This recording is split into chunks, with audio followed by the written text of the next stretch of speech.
announce our pub of the year for 2013. Thanks to all the pubs this year, all doing a very, very excellent job. 3 pubs stood out for me this year. The first pub that I went to, the Cosmopolitan in Trentham, which is just this most fantastic pub in central Victoria, about 80 minutes from town. Rabbit pie? No, it was this magnificent, just a very simple Scotch fillet, lovely garlic butter, some beans. But the thing that won me about the Cosmopolitan, they don't have a beer garden, they've got a national park there. It is sprawling how big it is. People sitting down enjoying the music on a Sunday afternoon. Greenies, probably. Well, there was a lot of green growth there. Second pub that came into my focus was the Royal Mail in North Melbourne. Now you would recall the Royal Mail. Well, rabbit, dingo, wallaby. It's roadkill. They've sort of moved on from the roadkill and are now serving top-notch tucker. But they have a fantastic bar and a great bistro. Service is great. And each Wednesday night, the Royal Mail in North Melbourne do a $20 roast special.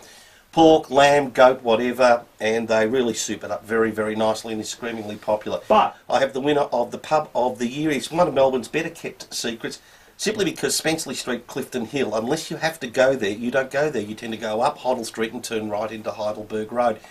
But Carlos Gudic from the Royal Hotel in Clifton Hill is here.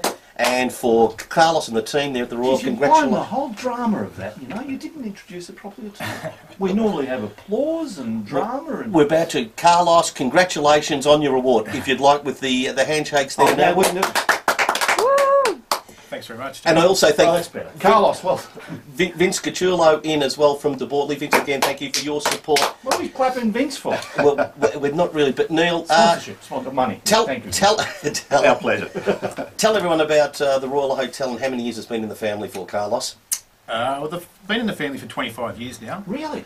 Yeah, my mum and dad bought it in '87. Came over from Adelaide. Tony.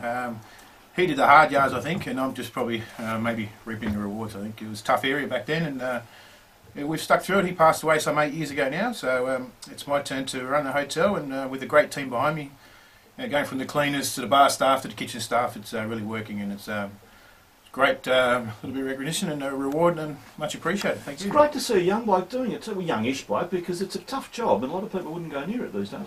Isn't it? I mean, it's hard work. It is hard work, and my family knows all about that. I've got 3 young children, and then my wife keeps reminding me. So it is hard, and but when you start in that career, it's probably hard to move out of it. I think so. You like it? I love it. Yeah, I love the people. I love meeting different people, and the customers are great, and it's fantastic. What's the best thing about your pub? The best thing I think is the combination of things. We've got a real traditional front bar, which I love. We've got the old tiled floors, which I don't really want to change, or which I won't change. We're trying to do some good food at the back, match with some good wines, and just have some fun there as well, and get the community happy. Now, there's one thing that Tony is always worried about in a good pub. Are the chips hot? The chips are hot. Deep fry works quite well. Yeah. The second thing as well is that you have 7-ounce glasses of beer, so you keep the old traditional small beers right. Drink 7 ounces. They should. They do, yeah. Carlos, I have to ask you, what is the most of all the fancy foods that come and go in the fads? What is the most popular dish you have at the Royal? Oh, it'd have to be the corned beef. It's unbelievable. Secret recipe? Yes, Dave, the head chef there. I think he's got it under wraps there. So, what's sort of the fashionable thing this year? Because you went after rocket for a while, because you couldn't eat anything without rocket. Soup with rocket. Fashionable this year certainly has been more burgers, pull-apart, slow-cooked meals being used in buns, croquettes, and proper tapas are being rolled out, and a little bit of a Mexican influence as well in pubs. So that's where it's going. Whereas the real high-end dining, while it's still there, is not as prominent as it once was.